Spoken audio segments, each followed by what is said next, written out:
Andaa kalamu na karatasi yako au daftari lako au notebook yako. Andaa Biblia yako ili tujifunze.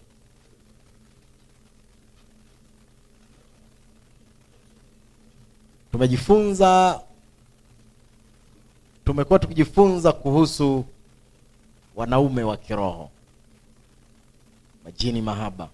Tumejifunza. Nimekwambia ziko aina nyingi kweli, lakini kitu cha msingi tu ni kwamba unaweza kushinda. Ni majini ambayo yamekuwa marafiki sana na binadamu kuliko majini mengine yoyote. Lakini leo nieleze aina fulani hivi ambaye yenyewe imekuwa ikiwasumbua zaidi wanandoa. Inasumbua zaidi wanandoa kuliko jamii nyingine yoyote.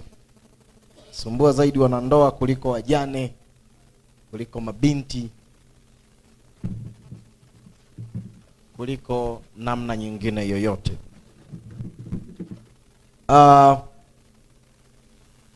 Nataka tusome andiko. Nataka tusome Mambo ya Walawi sura ya 17 mstari wa 7.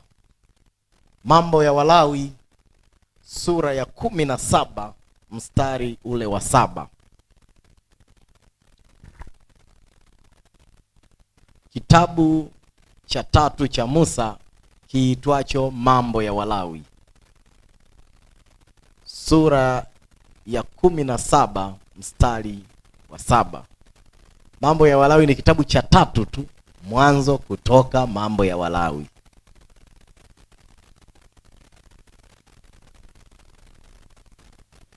Sura ya 17 mstari wa 7 unasema hivi: wala hawatatoa tena sadaka zao kwa wale majini ambao huwafuata ili wafanye uasherati nao. Sheria hii itakuwa sheria ya milele kwao, kizazi baada ya kizazi. Wala hawatatoa tena sadaka zao kwa wale majini ambao huwafuata ili wafanye uasherati nao. Sheria hii itakuwa sheria ya milele kwao, kizazi baada ya kizazi.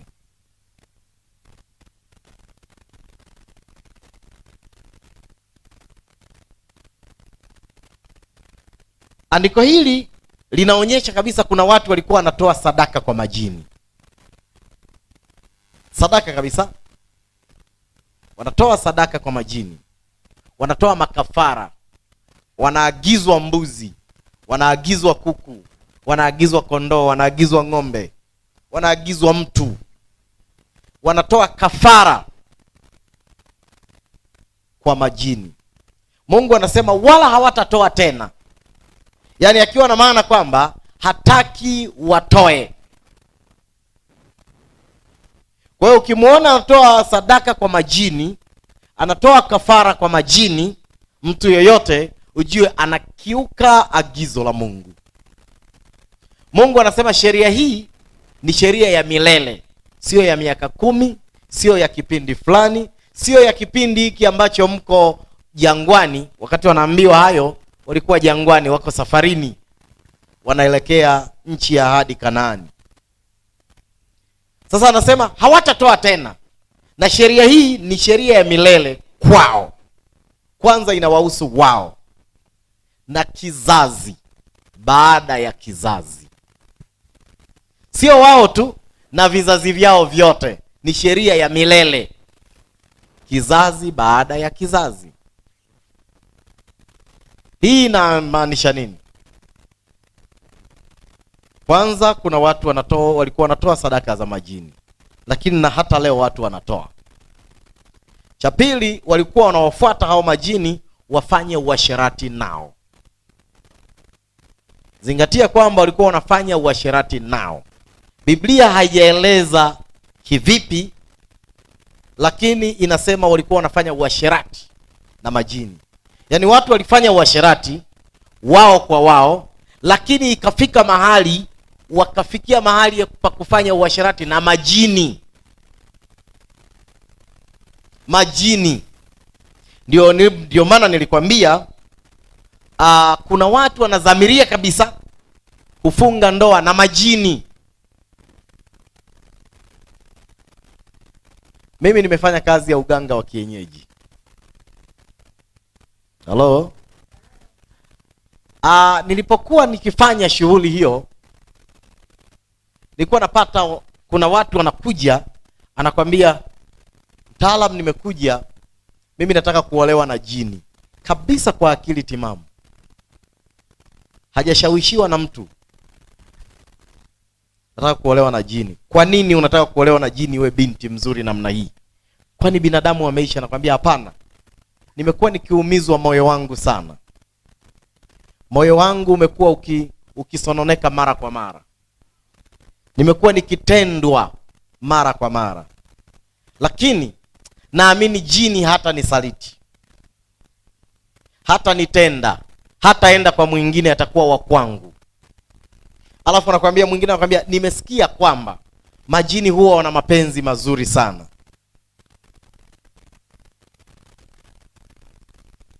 Mapenzi mazuri kwenye tendo lenyewe na mapenzi mazuri kwenye maisha ya upendo. Kwa hiyo nimeshawishika tu nione kwamba sasa mpenzi wangu awe jini.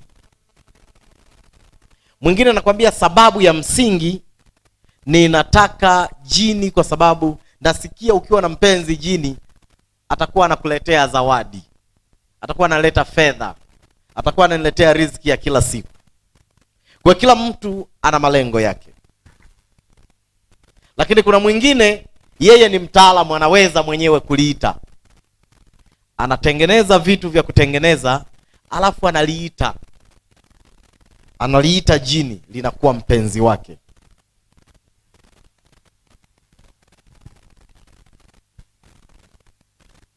Sasa acha hao. Kuna wengine ni majini wanaotokana na hili pepo ambalo nilisema, huyu Lucifuge Rofocale. Nilisema ni nani vile cheo chake? Waziri mkuu wa serikali ya kuzimu. Anaitwa Lucifuge Rofocale. Ni waziri mkuu wa serikali ya kuzimu. Sio waziri mkuu wa Jamhuri ya Muungano. Yeye ni waziri mkuu wa serikali ya kuzimu, anaitwa Lucifuge Rofocale. Yeye nilisema ni waziri mkuu. Vitu ambavyo yeye anavifanya, yani ofisi yake inashughulika na nini? Inashughulika, yeye ana mamlaka aliyopewa na shetani mwenyewe. Yani ni naibu wa Lucifer mwenyewe. Mamlaka aliyopewa ni kudhibiti hazina zote na mali zote za hapa duniani.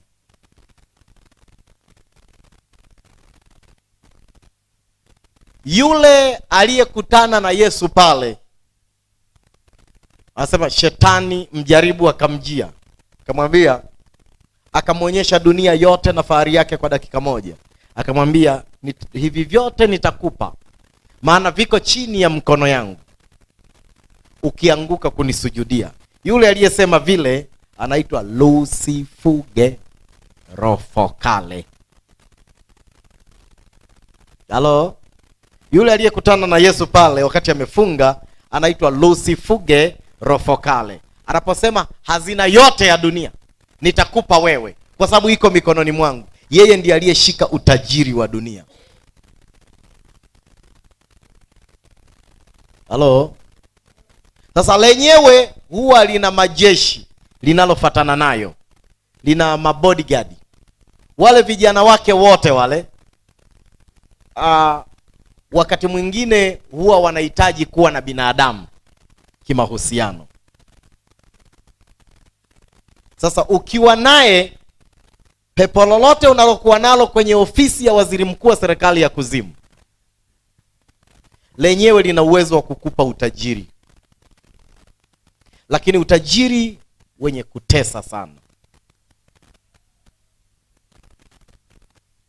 Wakati nikiwa mganga wa kienyeji pale maeneo ya Magomeni, Dar es Salaam, kulikuwa na mteja wangu mmoja hivi. Yule dada ni tajiri. Ni tajiri mpaka leo. Hata leo hivi ninavyoongea ni mtu tajiri kabisa. Ni mtu tajiri kabisa. Yeye hana mume. Ni dada Mwarabu hivi. Hana mume. Ikifika saa nne ya usiku, anatakiwa awe chumbani kwake na ashafunga. Hatakiwi kuwa nje ya nyumbani kwake saa 4 usiku. Hatakiwi nje ya chumba chake saa 4 usiku. Akiwa mle chumbani, yani saa 4 anatakiwa awe ndani na alishafunga, na hata ukigonga vipi hatafungua. Anazini na majini kwa zamu moja baada ya jingine, kuanzia saa 4 mpaka saa 10. Saa 4 usiku hadi saa 10. Manake mida hiyo halali anazini nayo, na anayagusa kabisa hivi. Akishika anagusa, ila hawaoni. Ila akishika hivi anaona huu ni mkono, huu ni mguu, hili ni sikio. Mguso anaupata kabisa, anaona nimeguswa. Na anavyolala nao ni kama vile amelala na mwanaume kabisa wa kibinadamu, ila hamuoni. Isipokuwa huwa wanaamua siku ya kuonana, kwamba kesho jiandae hivi na hivi na hivi na hivi, utaniona. Anaonana na jini kabisa, anaona alivyo, muonekano ulivyo, jinsi alivyo. Kwa hiyo anapotaka kuvuta ile image, anavuta image ya aliyowahi kuiona, anavuta sura aliyowahi kuiona. Huwa anaonana nao kwa siku maalum, wanapomwambia jiandae hivi, uwe hivi, tutaonana, tutaongea. Na kweli wanaongea, wanaonana, wanaongea. Anaomba ushauri, wanamshauri. Mara nyingi anakuja mmoja tu ndio anamuona. Wanakaa, wanazungumza, anaongea, anamsikia, sauti yake anaijua. Sasa hayo ni mateso anayopata, lakini biashara zake huwa analiambia, bwana mimi nataka nifungue biashara fulani. Anambia basi fungua. Sehemu gani? Sehemu fulani. Unataka nikusaidie nini hapo? Unisaidie kuleta wateja. Na nini tena? Eneo hilo sina flame. Sina mahali. Unitafutie kwenye mtaa fulani. Hata kama huo mtaa watu wanatafuta flame za kufanya biashara namna gani, yeye atapata. Nakuta tu akipita, anaulizia hii flame vipi? Anaambia hiyo inapangishwa. Mtu alikuwa anauza na ana wateja, pengine alikuwa anauza nguo, yeye anataka afungue saluni kubwa ya kike. Akifika pale, huyu mtu anajisikia tu afunge duka. Anambia bwana, kama unaweza kaenda tu mahali, bwana hii flame ni flame yako? Naweza nikapata flame tau. Unataka flame? Ufungue nini? Saluni. Si bora uchukue hii hapa, mimi nimelipia mwaka mzima, lakini nimefanya biashara miezi 4. Nikupangishe wewe, unirudishie hela yangu iliyobaki, umalizie hiyo miezi, mtaendelea na mkataba wenu baadaye. Mtu anajikuta anatoka wakati bado biashara inamlipa. Kwa sababu gani? Haya majini yanamwezesha kupata anachohitaji, lakini anateseka kuzini nayo kuanzia saa 4 mpaka saa 10. Tabu hiyo. Anakaa nayo na biashara hii. Kesho na kesho kutwa anafungua biashara nyingine. Anataka auze viatu. anataka auze nguo za watoto, anahitaji sehemu afungue supermarket. Ana vibiashara vingi mjini yule dada, na vyote vina wateja balaa. Yaani hata akipata kama chochoro tu hivi akauza chochote, wateja ni wengi kweli, na anaowaweka hawawezi kumuibia. Kumuibia utakuja tu, yeye akienda pale hamna. Akirudi anaomba appointment, kwamba naomba tuonane na dharura. Siku ya dharura, una shida gani? Fulani niliyemweka pale sehemu fulani, kuna duka nauza vifaa vya muziki pale, ameiba mauzo yote na ameondoka na baadhi ya vifaa. Ameondoka na amplifier ya thamani hii, ameondoka na speaker ya thamani hii, na mauzo ya siku 2 au 3. Kwa hiyo nataka arudi hapa. Utarudishwa kwa njia yoyote. Anaulizwa unataka rudije? Vyovyote anavyotaka urudi, utarudi. Yule dada alikuwa mteja wangu, kwa hiyo nilikuwa najua chochote kuhusu yeye, na chochote kinachoendelea alikuwa ananiambia. Ni dada mrembo kweli, lakini watu wanashangaa kwa nini hana mume. Sasa imefika mahali minong'ono imekuwa mingi, hana mume. Akaamua aende kwao Arabuni, akamleta kaka yake kabisa, na kaka yake akamleta. Bwana, mimi kule tuhuma zimekuwa nyingi kwamba sina mume, wengine wanasema natumia mjini, ingawa ni kweli sasa, lakini sasa kwa nini wao wanasema sema? Kwa hiyo uende ukawe kama mume. Kaka yake amekuja pale, kampa chumba chake, akitoka anatambulisha, mume wangu.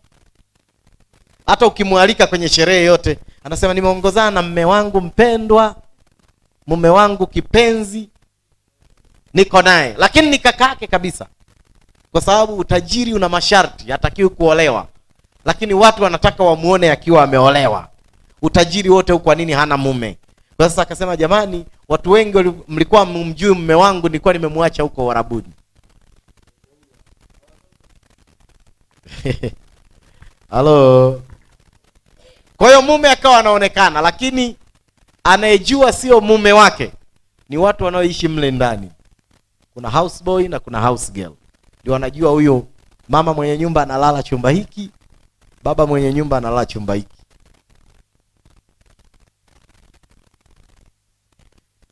Anaishi kwa mateso. Manake jini mahaba halina urafiki wa kuendelea, linaishi na wewe kwa maslahi yake, likutese.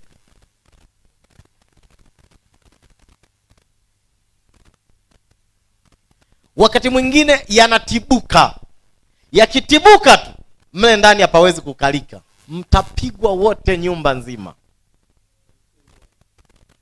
na hamuwaoni. Ikitokea amechelewa kuingia saa 4 kamili, ndi yuko sebleni, yanavuma tuko, anasikia mungurumo kama nyuki hivi, anaambia toka, tutoke. Wanapanda kwenye gari wanaenda hotelini.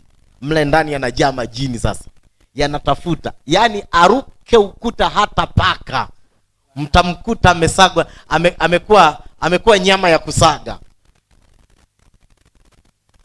Aruke tu paka, aruke chap, nakuta amekuwa chapati, watamchana chana. Akosee njia tu popo wanae. Sasa akishafika hotelini anatafuta vyumba, mpe chumba na yeye chumba.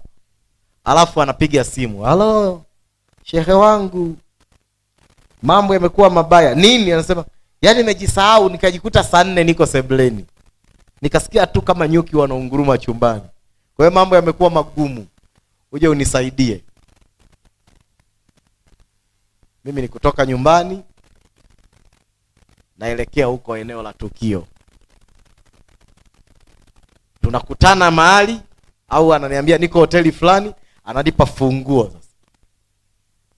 Sababu anafunga. Sio anafunga kwa kuogopa kuibiwa, anaogopa mtu asisagwe mle. Anaogopa mtu asije akasagwa. Kwa sababu hata akiacha mlango wazi, mwizi unaingiaje? Ingia uone. watakuta mishikaki huko. Napewa funguo, naenda pale na waita sebleni, tunapiga stori. Na watuliza, wanasema wanachohitaji, tunawaletea wanachohitaji hata kama ni cha gharama kiasi gani. Na mimi napiga cha kwangu cha juu huko, mambo yanaenda vizuri. Mjini tunaishi. Tushamaliza hilo. Hilo tushatoka huko. Hapo wapi?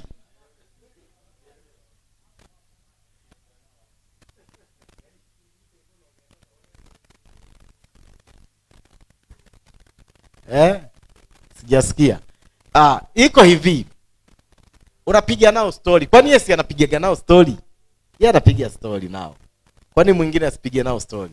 Kwa nao zungumza nao, na waita wote sebleni, wanakuja, tunaongea nini tatizo, amefanya hivi, anatakiwa afanyeje, alete nini, afanye nini, tutoe nini, tunamalizana.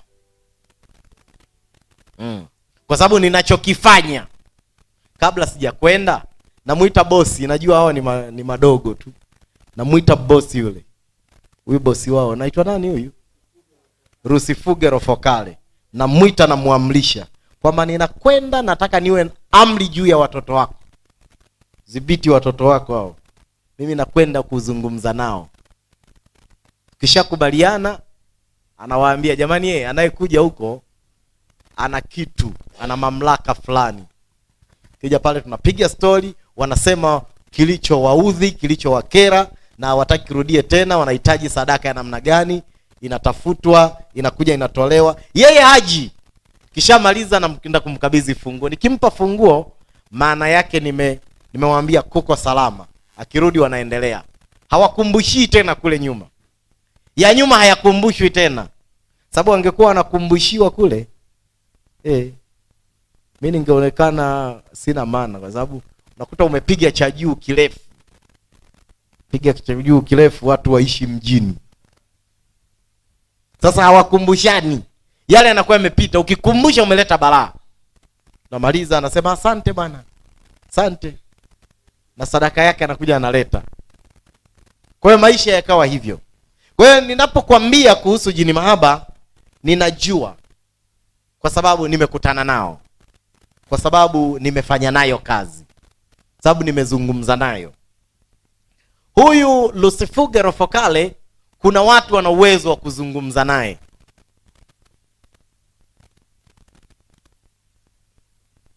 Kuna watu wanaweza kuzungumza naye. Kuna jini jingine linazungukaga dunia nzima kipindi cha mwishoni mwa mwezi wa 9 na mwanzoni mwa mwezi wa 10. Mwezi wa 9 kwenda wa 10 kuna jini linaitwa Khebuni Ahab. Khebuni Ahabi. Khebuni Ahabi. Nani anaitwa?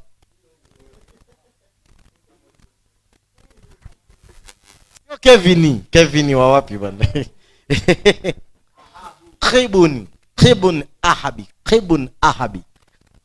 Ahabi. Anazunguka dunia nzima kati ya mwezi wa 9 na wa 10. Yule anafanya mambo mawili: kutoa utajiri na kuadhibu. Ni kutoa utajiri, kufilisi na kuadhibu. Ndio kazi zake. Na yeye pia ni kama anafungamana na huyu Lucifugero Focale.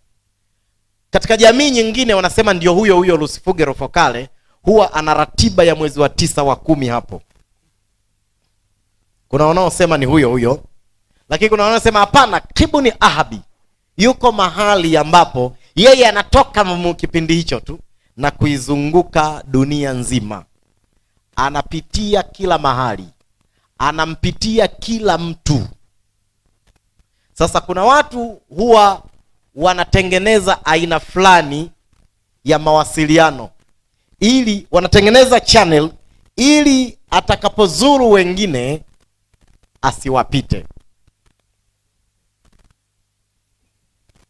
Atakapotembelea wengine na wao wawe kwenye namba, wasikoswe.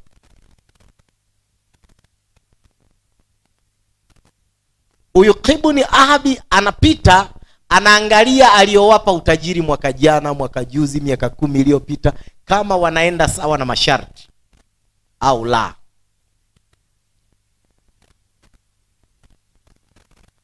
Kama wanaenda na sawa na masharti au la. Akishapita anajua huyu amekosea, anahitaji adhabu fulani. Huyu amepatia, anahitaji kuongezewa, kupewa nyongeza fulani. Mwingine anapewa adhabu, mwingine mali inapungua, anaanza kufilisika, mwingine anapigwa na mwingine anauawa kabisa kipindi hicho. Sasa kwa wale ambao atawapa utajiri, atakaposema amesaini wewe uwe tajiri, atakapoondoka kuna kamati ya ufuatiliaji yenyewe inafuatilia wapi, kufuatilia ahadi za mheshimiwa Ibn Ahabi na kufanya kama alivyosema. Watatoa.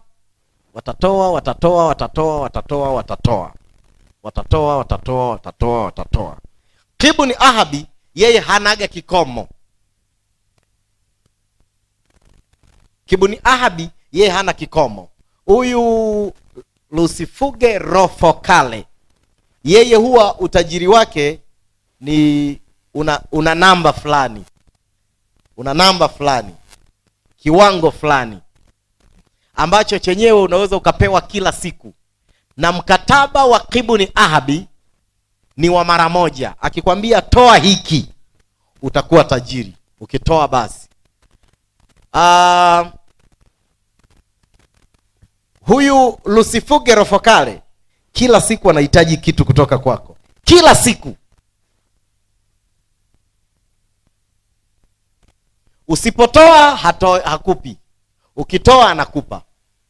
Unaweza mkafunga mkataba kwamba kila siku nitakupa dola 30,000 kila siku, lakini kila siku unipatie heleni moja ya dhahabu.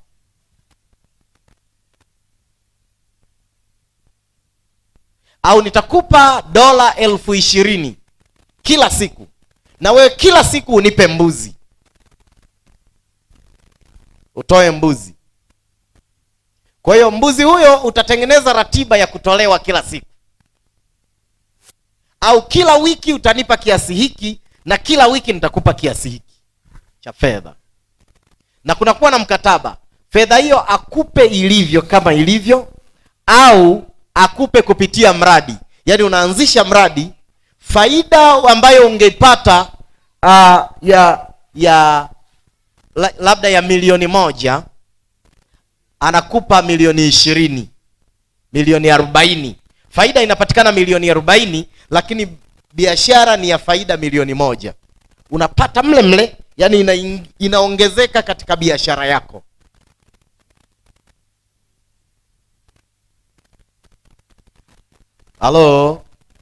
Halo? Wewe unauza dukani kwako soda 500, watu hawaji kunywa. Kuna mwingine anauza 1,500, wanazigombea. Nikashinga ngapi? 1,500, 1,500, 1,500, na watu wanakunywa.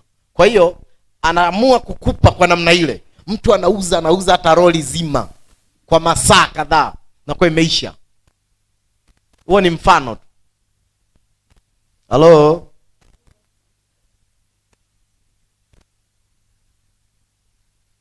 Mtu anajenga apartments zake ambazo zingegharimu milioni 600, 700, anazijenga kwa milioni 40, 50, alafu wapangaji akiwaambia napangisha kwa mwezi milioni 5, wanakubali, wanazigombania.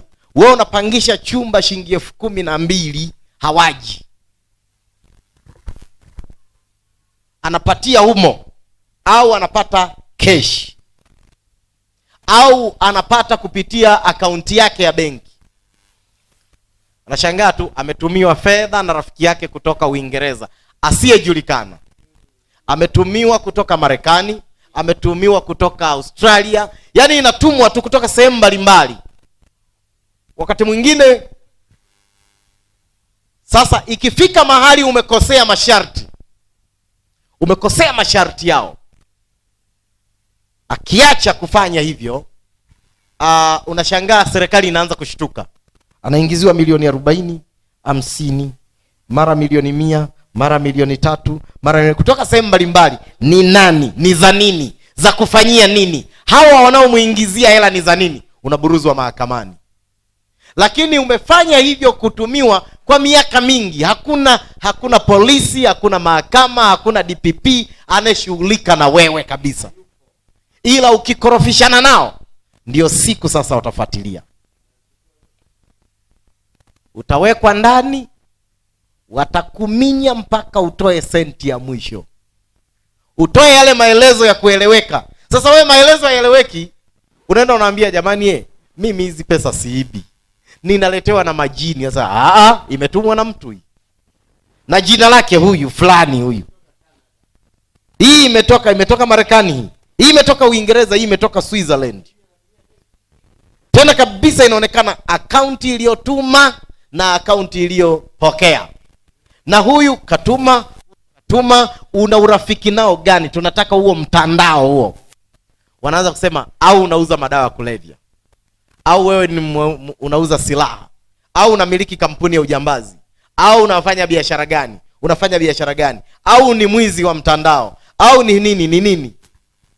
Utaminywa, huna maelezo. Kama ni majini, wenzio hawaelewi. Unawezaje kuiambia mahakama majini yananitumia pesa? Unawezaje kuiambia? Sasa hiyo inakuwa hivyo. Lakini sasa ile kamati ya ufuatiliaji ina roho fulani hapo ya ukahaba.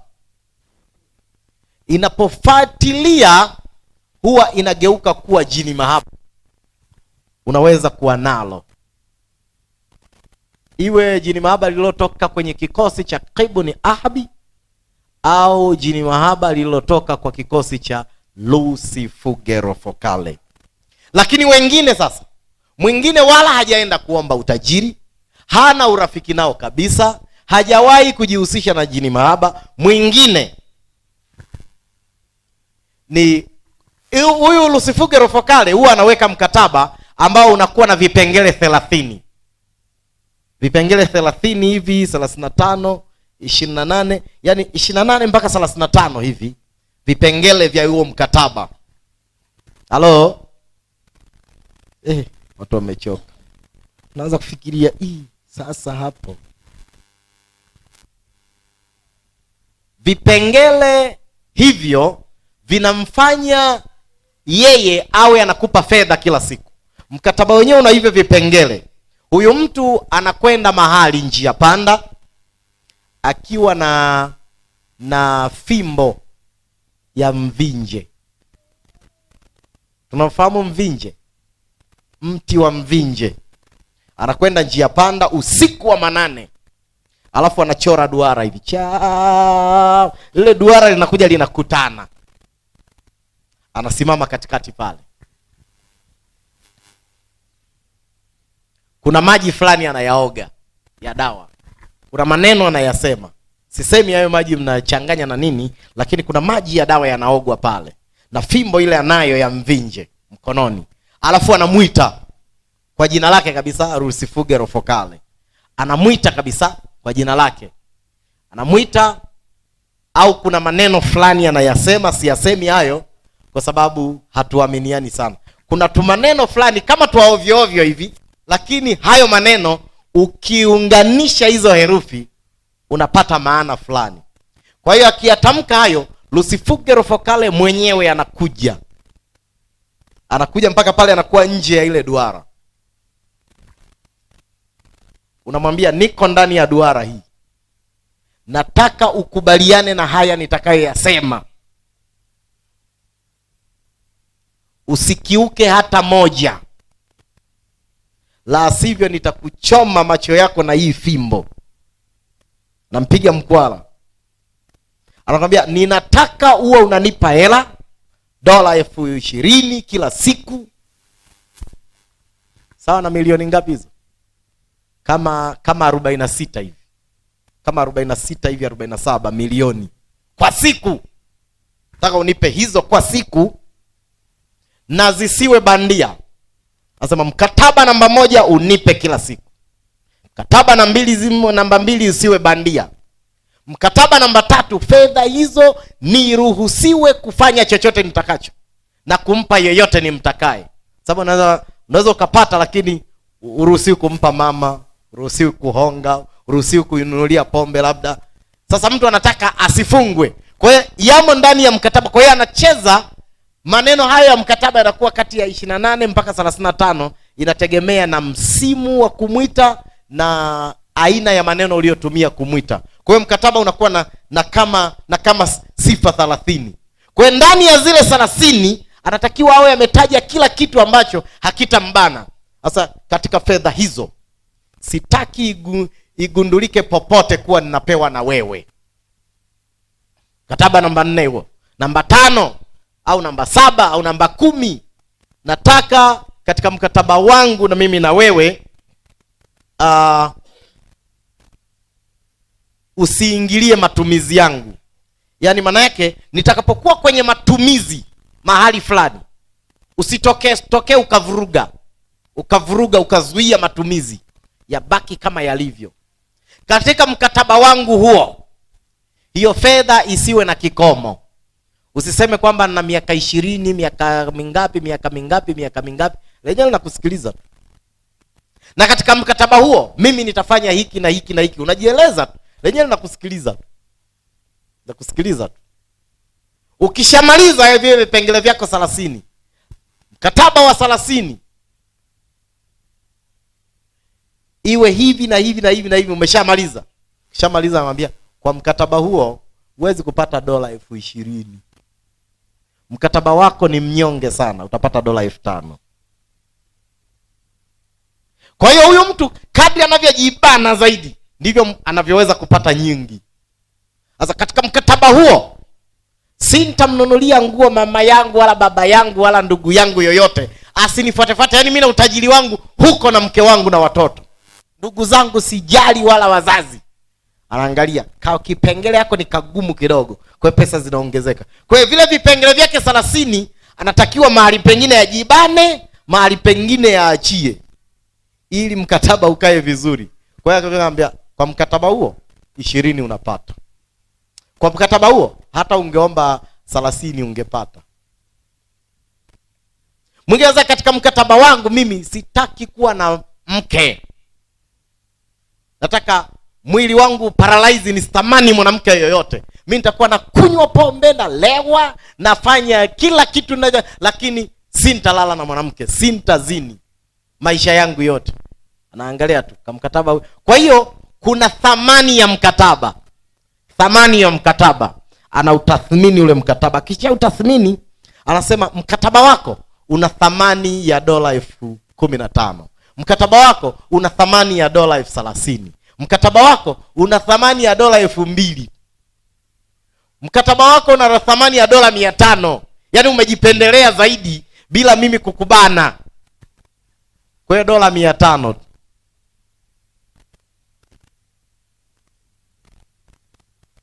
Anaangalia thamani ya mkataba na kujibu kwamba mkataba wako una thamani hii. Kama uwezi futa. Alafu siku nyingine unakuja tena unasema sasa nakuita leo. Leo naweka kama mkataba kagumu ili pesa iongezeke kidogo. Halo. Ukishaweka naye mkataba, lakini katika huo mkataba kuna kipengele ambacho ni cha lazima. Utampa dhahabu kila siku. Pete ya dhahabu kila siku. Yaani kila siku anapoleta hela akute pesa ile pete ya dhahabu. Mwingine anasema usipoikuta ni adhibu, nipige. Ameweka kapengele kagumu kidogo. Mwingine anasema usipoikuta usinipe. Katika mkataba wake anasema usipoikuta pete ya dhahabu usinipe. Kwa hiyo mtu analala akiwa na ile pete ya dhahabu. Anaiweka labda mezani, yeye analala. Asubuhi pete haipo, kuna dola 20,000. Pete haipo, kuna dola 10,000 kila siku. Halo, anaweza kuwa ameivaa asubuhi, haikuti, pesa ziko hapo kitandani, dola zile ambazo wamekubaliana kwenye mkataba. Asipoikuta manake hamna hela. Siku akisema akichoka kwenda kwa sonara kununua, manake anatakiwa aununue, awe nazo kila siku, anunue pete ya dhahabu hapo, anaweka hapo. Sasa siku akichoka au amechelewa, maduka yamefungwa, basi siku hiyo hatapata chochote, atalala bila fedha. Halo, atalala bila fedha, hata kuwa na fedha, manake ndio amepishana na utajiri wake. Mwingine mkataba wake isipokuta anapigwa kwanza, asubuhi yuko hoi. Sasa ile pete inaenda wapi? Ile pete akiondoka nayo yule Lucifugero Focale, anawapatia vijana wake. Vijana wake ni wahuni kweli. Yaani ofisi yenye vijana wahuni hii ina vijana wahuni. Ina vijana wahuni. Wengi. Na ana kundi kubwa kweli la vijana anaongozana nao. Kwanza wasaidizi wake tu wale niliowataja watatu. Kuna yule anaitwa Baali. Sawa Ana kikosi kisichopungua mapepo 6,000. Yule ni msaidizi wake, sio Lusifuge mwenyewe. Lusifuge mwenyewe ana jeshi kubwa mno. Ana vijana wahuni, wanaichukua ile pete afu wanatega mahali. Wanachukua ile pete, wanaenda naidondosha pale kama njiani hapo, inadondoshwa. Anapita mtu, hii pete hii. Hayokota, ni pete ya dhahabu au ni heleni. Inategemea ni mkataba unasemaje, heleni, pete, mkufu, kikuku, lakini cha dhahabu au kidonge cha dhahabu. Wanakiokota hiki. Sasa yule mtu akichukua ile pete akaijaribu, tayari yale majini yanamfuata yeye. Ni mwanamke yeye, kama ni mwanamke yatakuwa mume wake, kama yeye ni mwanaume yatakuwa mke wake zake. Kwa hiyo wengine wanapata majini mahaba kwa kuokota hizo pete na kuzijaribu au kuzivaa. Mtu anaivaa chap, nimeokota, anaanza hapo. Haijalishi ana umri gani, hata mtoto. Katoto kamechukua pete kameijaribu, kanaanza kuwa na majini mahaba tangu kakiwa kadogo. Yale majini yanageuka kuwa majini mahaba, yanageuka kuwa mume wake au mke wake. Au anaweza sijaribu, pengine ni heleni na yeye ni baba, yeye ni halo, yeye ni mwanaume, alafu ameokota heleni.